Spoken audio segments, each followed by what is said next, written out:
In today's video, we're going to discuss metabolism and how you can speed it up for the best fat loss results possible. So common questions you kind of see around, metabolism is, does green tea speed up my metabolism?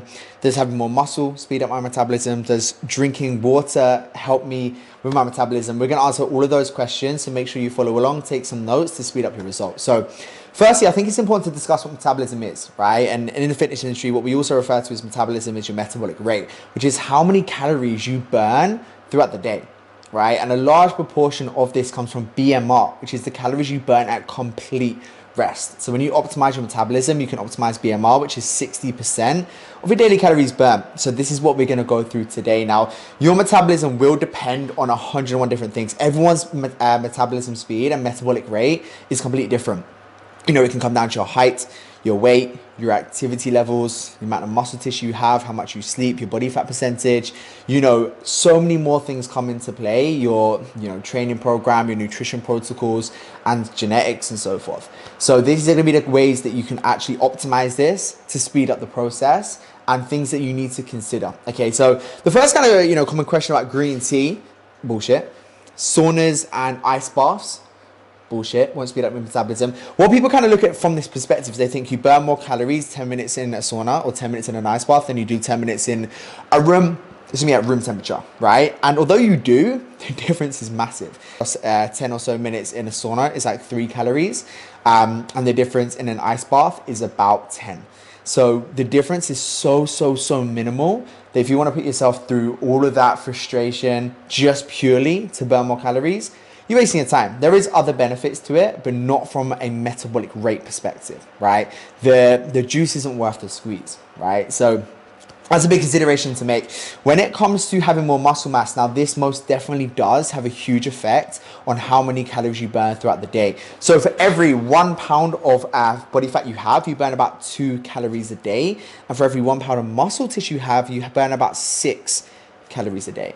So the more muscle tissue you have, the more calories you burn throughout day to day. And when you burn more calories throughout the day to day, you hit fat loss a lot faster. Okay, it makes it a lot easier to sustain a caloric deficit. And to avoid when it comes to metabolism as well is crash dieting, because what happens is you're going to put your body in a catabolic state where you're going to be losing both mass overall, so both muscle tissue and fat.